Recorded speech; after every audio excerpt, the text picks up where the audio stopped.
Everyone, ये इस story का लास्ट पार्ट है। आई होप आपको इसका फर्स्ट पार्ट भी पसंद आया होगा और ये लास्ट पार्ट है। वीडियो वॉच करने के लिए आप सभी का थैंक यू। जंगकुक त्योंग को देखने के बाद उसके क्लोज जाता है और उसे जैसे ही हक करने ही वाला होता है तभी त्योंग उसे बहुत जोर से पुश कर देती है, जिसकी वजह से जंगकुक अपना बैलेंस खो के गिरने ही वाला होता है। तभी वो अपने आप को संभाल लेता है और जंगकुक त्योंग के फेस की ओर देखने लगता है और त्योंग उसे एक वेडिंग कार्ड देते हुए इससे कहती है कि तुम अपनी लाइफ में बहुत ज़्यादा हैप्पी हो जंगकुक, ऐसा मुझे लगता है, और तुम्हें जिस तरह का हस्बैंड चाहिए था शायद उस तरह का हस्बैंड तुम्हें मिल चुका है। इसलिए मैं अपनी लाइफ में तो सिंगल नहीं रह सकती, इसलिए मैंने भी अपनी वेडिंग का इंतजाम कर लिया और ये मेरा वेडिंग कार्ड है। प्लीज अपने हस्बैंड को लेकर जरूर मेरी वेडिंग में आना, क्योंकि मैं चाहती हूँ तुम मेरी वेडिंग में आओ। और ये कह के त्योंग वहाँ से जाने ही वाली होती है तभी जंगकुक उसका हाथ पकड़ लेता है और उसको अपनी ओर पुल करते हुए उसे टाइटली हग कर लेता है और उससे कहता है कि त्योंग तुम इस तरह से मेरे साथ नहीं कर सकते, हम लोगों का 3 ईयर का रिलेशनशिप है, तुम इतनी आसानी से मुझे नहीं भूल सकती हो त्योंग, मैं तुमसे बहुत ज्यादा प्यार करता हूँ। त्योंग अपने मन में कहती है, हाँ गधे और बोलो, तुम्हारी वजह से मैंने इतना सब कुछ झेला है, तुम्हारी वजह से मैंने अपनी बॉडी में इतने रैशेस लाए, अब तुम्हें मैं बताऊंगी कि मेरी वैल्यू तुम्हारी लाइफ में क्या है। तुम्हें बहुत पसंद है ना purple colour, I don't know. Taehyung Jungkook को पुश कर देती है और उसे अपनी कोल्ड आइज दिखाते हुए कहता है कि तुम बहुत बोल चुके हो जंगकुक, हम दोनों रिलेशनशिप में थे, तुम्हें ये आज याद आया है जब तुम्हें वेडिंग के टाइम तुम्हें ये याद नहीं आया था कि हम दोनों का 3 ईयर का रिलेशनशिप है, एक दिन या 4 महीने का नहीं है, 3 इयर्स का रिलेशनशिप है, इतनी आसानी से इसे नहीं खत्म कर सकते। बट तुमने तो एक सेकंड में उस रिलेशनशिप को खत्म कर दिया, वेडिंग कर ली, मेरे बारे में सोचा कि मेरा क्या होगा। तुम हर बार मुझसे गुस्सा हुए उस पर्पल कलर की वजह से, बट मैं तुम्हें हर बार मनाता था, मैंने तुम्हें हर बार सॉरी बोला, बट तुमने मुझे कभी भी सॉरी नहीं बोला कि ठीक है त्योंग तुम्हें पसंद नहीं है ये कलर, तो मैं तुम्हारे लिए कोई और कलर गिफ्ट करूंगा तुम्हें, बट तुम्हें ये कलर नहीं दिखाऊंगा। बट नो, तुम्हारे लिए तुम्हारा वो पर्पल कलर ही बहुत बेस्ट था, बट मेरे लिए अब तुम बेस्ट नहीं हो, मैंने अपनी लाइफ में किसी और को ढूंढ लिया है। और ये कह के त्योंग बिना जंगकुक के फेस की ओर देखे वहां से जाने लगती है। त्योंग को लगता है जंगकुक उसे बुलाएगा, बट जंगकुक उसे बुलाता ही नहीं है और त्योंग वहां से चली जाती है और जंगकुक फ्लोर पे बैठ के रोने लगता है। ऑलमोस्ट 20 सेकेंड्स बाद वहाँ पे वी आ जाता है और वो जंगकुक को फ्लोर पे बैठ के देख के पूरी तरह से शॉक हो जाता है और वो उसके शोल्डर पे हैंड रखते हुए उससे कहता है कि जंगकुक तुम्हें क्या हुआ, ऐसे तुम्हारा बर्थडे है, तुम इस तरह से रो नहीं सकते, देखो मैं तुम्हारे लिए पर्पल कलर का केक लाया हूँ। जो सुनने के बाद जंगकुक इस बार बहुत ज्यादा गुस्से में आ जाता है और वो फ्लोर से उठता है और त्योंग के हैंड में उस केक को देखने के बाद उसको एक फोर्सफुली स्माइल देता है और उस केक को उठाने के बाद इतनी जोर की फ्लोर पे फेंकता है जिस वजह से केक पूरे फ्लोर पे इधर उधर फैल जाता है, जो देख के वी पूरी तरह से शॉक होता है और जंगकुक अपने दोनों हैंड को वी के शोल्डर के अराउंड ले जाता है, उसे टाइटली ग्रैब कर लेता है, जिसकी वजह से वी के शोल्डर में बहुत ज्यादा पेन होने लगता है और वो अपनी रेड आइज के साथ जंगकुक को उसको छोड़ने के लिए कहता है और जंगकुक के पेरेंट्स भी उसे वहां पे जाके छोड़ने के लिए कह ही रहे होते हैं। तब जंगकुक अपनी कोल्ड वॉइस में कहता है कोई भी कुछ भी नहीं बोलेगा और जंगकुक अपनी कोल्ड वॉइस में वी से कहता है कि बस बहुत हो गया है, बस मैंने बहुत सुन लिया है, तुम जब से आए हो तब से पर्पल पर्पल पर्पल लगा रखा है, तुम्हारी लाइफ में और कोई कलर नहीं है या तुम पर्पल हो तो तुम्हें और कोई कलर पसंद नहीं है, मुझे तो बिल्कुल भी समझ नहीं आ रहा है। जो सुनने के बाद वी अपनी शेकिंग वॉइस में जंगकुक से कहता है कि तुम्हें तो पर्पल कलर बहुत ज्यादा पसंद था। इस बार जंगकुक वी को थोड़ा पुश करते हुए उससे कहता है कि बस मैं अब ये पर्पल कलर नहीं सुनना चाहता हूँ और तुम अब मुझे डिवोर्स दोगे, बस बहुत हो गया, मैं तुम्हारे साथ नहीं रह सकता, मेरे लिए एक एक दिन जीना बहुत ज्यादा मुश्किल हो रहा है, मैंने अपनी लाइफ में सब कुछ खो दिया, मैंने अपनी त्योंग को खो दिया है, जिसकी वजह से मैं बहुत ज्यादा रिग्रेट फील कर रहा हूँ और मैं अब अपनी लाइफ को अकेले जीना चाहता हूँ, तुम्हारे साथ भी नहीं जीना चाहता हूँ, तुम्हें जो चाहिए मुझसे वो ले लो और प्लीज मेरी लाइफ में मुझे डिवोर्स देके चले जाओ। मुझे जितनी सजा लेनी थी त्योंग मुझे दे चुका है, त्योंग भी अपनी लाइफ में किसी और को ढूंढ चुका है, त्योंग किसी और से अब प्यार करता है, वो मुझसे प्यार नहीं करता है, उसके दिल में अब मेरे लिए कोई भी फीलिंग नहीं है और ये सब कुछ सिर्फ हुआ है तुम्हारी वजह से, ना तुम मेरी लाइफ में कभी आते, ना मैं इस तरह से तुम्हारी लाइफ में तुमसे जुड़ता और ना ही मैं कभी त्योंग को छोड़ता। रिग्रेट करता हूँ मैं कि मैंने अपने एक गलत डिसीजन को लेके सब कुछ खत्म कर दिया है। और जंगकुक बहुत ज्यादा गुस्से में वहां से अपनी कार की लेता है और वहां से चला जाता है और त्योंग पूरी तरह से शॉक होती है और वो उसे बार बार रोकने की कोशिश करती है, बट जंगकुक वी की कोई भी बातें नहीं सुनता है और उसको बिना कोई रिस्पॉन्स किए वहां से चला जाता है, जिस वजह से त्योंग पूरी तरह से टेंशन में आ जाती है और मिस्टर जॉन भी वहाँ के कहते हैं कि त्योंग जंकुक कहाँ गया है, पूरा प्लान उल्टा जा रहा है हमारा। अगर जंकुक ने कुछ उल्टा पुल्टा कर लिया, मैं उसके गुस्से को बहुत अच्छे से जानती हूँ। त्योंग प्लीज कुछ करो, जंकुक कहाँ गया है मुझे नहीं पता है। शायद मुझे पता है मॉम, जंकुक कहाँ गया है, मुझे जाना होगा प्लीज। हाँ त्योंग, बट तुम्हारा ये कलर, इस कलर को तो उतारो। और ये कहने के बाद त्योंग अपने रूम में जाती है और जल्दी जल्दी से अपने आप को फ्रेश करती है और उस कलर को रिमूव कर लेती है। और ड्रेस चेंज करने के बाद वो वहीं चली जाती है जहाँ जंकुक और वो फर्स्ट टाइम मिले होते हैं। त्योंग बहुत ही कार स्पीड में चलाती है क्योंकि उसे पता है जंकुक का माइंड बहुत ज्यादा ही हॉट हो चुका है और वो अपने इस हॉट माइंड के साथ कुछ भी गड़बड़ कर सकता है। और वो हाईवे की ओर से ऊटी की रोड चली जाती है और ऊटी में जाने के बाद उसे साफ साफ पता चल जाता है क्योंकि जंकुक और वो वहाँ पे फर्स्ट टाइम मिले थे, क्योंकि जंकुक और त्योंग की छोटी सी फाइट हो गई थी एक दूसरे के साथ और उसके बाद से ही वो दोनों एक दूसरे से बार बार टकराते गए और बाद में वो दोनों एक दूसरे के साथ रिलेशनशिप में आ गए। वो जाकर देखते हैं कि जंकुक की कार वहाँ पे होती है बट जंकुक वहाँ पे नहीं होता है, जो देखने के बाद त्योंग बहुत ज्यादा घबरा जाती है और वो कार से निकलती है और जंकुक की पूरी कार को चेक करती है बट जंकुक कार के अंदर नहीं होता है। और वो पहाड़ की इधर उधर चेक करने लगते हैं कि जंकुक कहाँ पे है, बट वहाँ पे कुछ लोग आते हैं और वो उन्हें त्योंग को बताते हैं कि यहाँ से एक बॉय अभी बहुत ही जोर से कूद गया है। जो सुनने के बाद तो त्योंग पूरी तरह से फ्रीज हो जाती है और उसकी दुनिया इधर से उधर हिल जाती है और वो जल्दी से अपने फोन को निकालती है और वो जंकुक की पिक दिखाते हुए कहती है कि क्या तुमने इस बॉय को कहीं देखा है। तभी उनमें से एक पर्सन बोलता है यही बॉय तो शायद पहाड़ के नीचे से जंप कर गया और हमने उसे रोकने की कितनी ज्यादा कोशिश की बट वो किसी की बात ही नहीं सुन रहा था। जो सुनने के बाद त्योंग के हैंड से उसका फोन गिर जाता है और वो उसी साइड जाके जंकुक को जोर जोर से आवाज लगाने लगती है क्योंकि उसे बिलीव नहीं होता है कि जंकुक उसे छोड़ के जा सकता है, क्योंकि त्योंग इस तरह का बिल्कुल भी नहीं चाहती थी। वो सिर्फ चाहती थी कि जंकुक को वो एक छोटा सा सबक सिखा दे कि उसकी लाइफ में उस कलर की कोई भी इम्पोर्टेंस नहीं है, जिनको जंकुक इम्पोर्टेंस देगा उन्हीं में इम्पोर्टेंस रहेगी। और त्योंग इधर उधर देखने लगती है। ऑलमोस्ट 1 घंटे तक त्योंग वहीं बैठ के रोई जा रही थी क्योंकि उसके आंखों से सिर्फ आंसू ही निकले जा रहे होते हैं। त्योंग बहुत ज्यादा ही अपने आप को संभालने की कोशिश करती है बट वो नहीं संभाल पाती है। ऑलमोस्ट 1 घंटे बाद त्योंग अपनी कार को लेके वहां से चली जाती है जॉन मेंशन की ओर।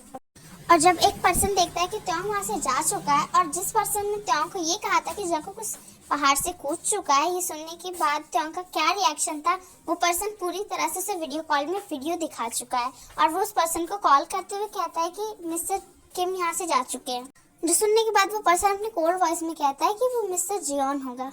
और थैंक यू सो मच, तुम मेरी हेल्प कर चुके हो, इसकी वजह से तुम्हारा पूरा का पूरा पेमेंट मैं तुम्हें कर दूंगा। जो सुनने के बाद वो पर्सन अपना कॉल कट कर देता है और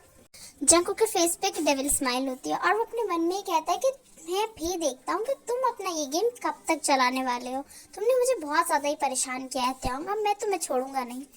त्योंग घर जाने के बाद सब कुछ मिसेस जॉन और किम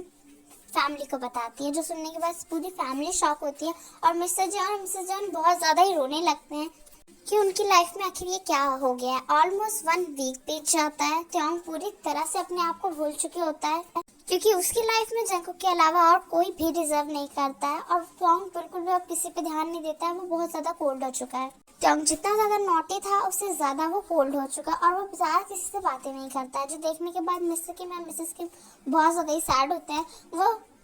जॉन मेंशन से त्योंग को उसी दिन ले आते हैं क्योंकि वो बहुत अच्छे से जानते हैं त्योंग अपने आप को बिल्कुल भी नहीं संभाल पाएगा क्योंकि वो जंकुक से कितना ज्यादा प्यार करता है। जो पर्सन किसी इंसान के लिए अपने आप को पूरा बदल सकता है, अपनी पर्सनालिटी, अपना नेम सब बदल सकता है, उस पर्सन को संभालना कितना ज्यादा मुश्किल होगा जब वो पर्सन उसकी लाइफ में नहीं रहेगा। इसलिए मिस्टर किम और मिसेस किम ने त्योंग को उसी दिन उसके घर ले आए होते हैं और त्योंग आज अपनी कंपनी में जा ही रहा होता है। तभी वो रोड साइड पे किसी बॉय को देखता है। जो देखने के बाद जैसे त्योंग अपनी कार से निकलता है तो वो जैसे उस रूट की ओर देखता है तो वो देखता है वहाँ पे जंकुक नहीं होता है। त्योंग पूरी तरह से शॉक हो जाता है और थोड़ी देर वो वहाँ पे ही ढूंढने लगता है जंकुक को, बट जंकुक उसे कहीं नहीं मिलता है। इसलिए वो सैड होकर अपनी कंपनी में चले जाता है और त्योंग के जाते ही जंकुक वहाँ से बाहर निकल आता है क्योंकि वो एक पोल के साइड में खड़ा हो गया था जिस वजह से उस त्योंग को नहीं देख पाया है। और जंकुक के फेस पे एक स्माइल होती है और वो अपने मन में ही कहता है बेबी बॉय, अब तुम्हें और मुझे एक दूसरे को देखने का टाइम आ चुका है। और त्योंग अपनी कंपनी में बैठ के अपना वर्क कर रहा होता है। तभी उसे एक कॉल आता है और वो अपनी शांत वॉइस में इस कॉल को उठा लेता है और तभी मिसेस जॉन अपनी काम वॉइस में त्योंग को कहती है कि त्योंग तुमसे मिलने कोई आया है तो क्या तुम जॉन मेंशन वापस आ सकते हो। जो सुनने के बाद त्योंग कंफ्यूज होता है और वो कहता है कि मॉम आप प्लीज मुझे बताएंगे कि मुझसे मिलने कौन आया है। और आप बहुत अच्छे से जानते हैं कि मैं जॉन मेंशन नहीं आना चाहती हूँ क्योंकि जंकुक के साथ जो कुछ भी हुआ है सिर्फ मेरी वजह से हुआ है और मैं आपसे बहुत ज़्यादा सॉरी बोलती हूँ। I am so sorry mom कि मेरी एक गलत डिसीजन की वजह से सब कुछ ख़त्म हो गया। जंको की हर बार सही बोलता था, जंको का जो डिसीजन था वो सब कुछ सही था। मैं बहुत ज़्यादा ही सैड हूँ मॉम, प्लीज़ मैं वहाँ नहीं आना चाहती हूँ, बट क्या प्लीज़ मेरी बात तो सुनो, शायद तुम्हें कुछ अच्छा मिल जाए। प्लीज़ आओ, जो पर्सन तुमसे मिलने आया है वो तुमसे बहुत टाइम से मिलना चाहता है, प्लीज़। मिसेस जॉन उसे बहुत ज़्यादा रिक्वेस्ट करती है और वो बिल्कुल भी नहीं मानती है। तभी वहाँ पे उसे एक पर्सन की आवाज़ सुनाई देती है, जिस सुनने के बाद ट्योंग पूरी तरह से फ्रीज हो जाता है और वो बार बार हेलो बोल रहा होता है, बट उस अदर साइड से कोई भी आवाज़ नहीं आ रही होती है और मिसेस जॉन कॉल को कट कर देती है। जो देखने के बाद ट्योंग बार बार कॉल करने लगता है, बट कोई भी उसके कॉल का आंसर नहीं कर रहा होता है। ट्योंग अपनी कार की कीज को उठाता है और वहाँ से जॉन मेंशन की ओर चला जाता है, क्योंकि वो बिल्कुल गलत नहीं हो सकता। उसने जंको की वॉइस सुनी है। ट्योंग जैसे जॉन मेंशन पहुंचता है, वो सोफे पे एक पर्सन को देखने के बाद बहुत ज़्यादा फ्रीज हो जाता है और वो उसी पर्सन की ओर घूमने लगता है। ट्योंग जैसे अपने सेंस में आता है, वो जाके जंको को टाइटली हग कर लेता है और उसके चेस्ट पे अपने फेस को छुपाने के बाद बहुत जोर से रोने लगता है। ट्योंग अपने शेकिंग वॉइस में कहते हैं कि प्लीज़ जंको मुझे माफ़ कर दो, आई एम सो सॉरी, मुझे नहीं लगा था तुम उस दिन इस तरह से बिहेव करोगे। जो सुनने के बाद जंको खांसते हुए कहता है कि क्या तुम ही सिर्फ प्लान बना सकती हो, मैं कोई प्लान नहीं बना सकता हूँ। मुझे पहले ही पता चल गया था कि वो सब सारा प्लान तुम्हारा, क्योंकि ऐसा मास्टरमाइंड प्लान किसी और का कभी हो ही नहीं सकता है। जो सुनने के बाद ट्योंग अपना फेस जंको के फेस के ऊपर ले जाती है और उसके फेस को देखने लगती है और ट्योंग अपने कंफ्यूज लुक से कहती है कि अगर तुम्हारा एक्सीडेंट नहीं हो तो तुम उस दिन आखिर कहाँ चले गए थे? मैंने तुम्हें कितना ज्यादा ढूंढा है और वहाँ पे एक पर्सन ने मुझे तुम्हारी फोटो बताते हुए कहा था कि तुम सुसाइड करने की कोशिश कर चुके हो। जंको तुम्हें पता है मैं कितना ज्यादा वो फील कर रही थी अपने अंदर की गिल्ट, मेरी वजह से इतना सब कुछ कैसे हो सकता है। मैं मॉम डैड को अपना फेस नहीं दिखा पाई थी कि उनकी वजह से मैंने उनकी लाइफ से उनके सन को छीन लिया है। जंको तुम इस तरह का कैसा कर सकते हो मेरे साथ? मैं तुमसे कोई बात नहीं करूंगी। और ये कहने के बाद जंको की लैप से ट्योंग उठने ही वाली होती है, तभी जंको उसके वेस्ट के अराउंड अपने हैंड को टाइटली ग्रैब कर लेता है और उसे अपने ओर पुल कर लेता है और उससे कहता है कि तुमने भी तो मुझे ये बिलीव दिलाया ना ट्योंग कि मैं तुम्हारी लाइफ में कुछ भी नहीं करता हूँ। जब तुमने उस दिन मुझे अपनी शादी का फेक मैरिज कार्ड दिया ना, तुम्हें नहीं पता कि मेरी लाइफ में कितना ज़्यादा धक्का लगा था उस दिन, मुझे मैं कितना ज़्यादा हर्ट हुआ था। और जब मैंने तुमसे सॉरी कहने की कोशिश की थी, तुमने मुझे क्या कहा कि तुम अब किसी और से प्यार करती हो, तो मुझे लगा शायद तुम्हारे साथ मुझे ऐसा करना चाहिए। जो सुनने के बाद ट्योंग उससे कहते हैं कि तुम्हें कैसे पता चला कि मैं ही वी हूँ और मैं ही ट्योंग हूँ। जो सुनने के बाद जंको हंसते हुए उसे बताने लगता है, क्योंकि उसको थोड़ा थोड़ा तो वी पे शक होता है, क्योंकि जब भी वो तुम्हें ट्योंग को कॉल करता था तो हमेशा वी गायब होती थी और जब भी वो वी से बातें करता था हमेशा ट्योंग गायब होती थी। और उस दिन जिस दिन पार्टी में तुम वहाँ से चली गई थी और मैंने तुम्हारी बॉडी में बहुत ज़्यादा रैशेस देखे थे और मैं बहुत अच्छे से जानता हूँ कि तुम्हें कलर से ही रैशेस है और जब तक तुम अपनी बॉडी में कोई भी तरह का कलर नहीं लगाओगी तब तक तुम्हारी बॉडी बिल्कुल भी रैशेस नहीं करेंगी। और फिर तुम्हारे जाते ही वहाँ पे वी चला आया जो कि तुम ही थे और मैंने तुम्हारी बॉडी में ध्यान से नोटिस किया था और मेरे हैंड में बहुत ज़्यादा वाटर लग गया था फ्लोर की वजह से, इसलिए जब मैंने तुम्हें टच किया तो तुम्हारे हैंड से वो कलर मेरे हैंड पे आके लग गया, जिस वजह से मैं पूरी तरह कंफर्म हो गया कि वी और ट्योंग एक ही पर्सन है। और तभी मैंने सोचा कि अगर मैं तुम्हारे माउथ से ये सब कुछ सच निकलवाऊं तभी सब कुछ सही होगा। जो सुनने के बाद ट्योंग को बहुत ज़्यादा गुस्सा आ जाता है और वो जंको के चेस्ट पे पंच करते हुए उसके हैंड को अपने वेस्ट के अराउंड से हटाती है और वो जैसे उठ जाती है तभी वहाँ पे Mrs John and mister keema Mrs keema जाते हैं और वो उनसे कहते हैं कि तुम लोग अब रियल में वेडिंग करने वाले हो या नहीं। जो सुनने के बाद वो दोनों एक दूसरे की फेस की ओर देखते हैं और एक सॉफ्टली स्माइल के साथ वो दोनों अपना सिर हाँ में हिला देते हैं और उसी दिन उन दोनों के पेरेंट्स उनकी वेडिंग की पूरी तरह से प्लानिंग कर देते हैं और उनकी वेडिंग बहुत ही अच्छे से हो जाती है और जिसकी वजह से जंको और ट्योंग एक दूसरे से बहुत ज़्यादा ही खुश होते हैं और जंको ट्योंग को ये प्रॉमिस करता है कि वो दोबारा कभी भी किसी कलर को लेके कभी भी ऑब्सेस नहीं होगा, जैसा ट्योंग कहेगी वो वैसा ही करेगा।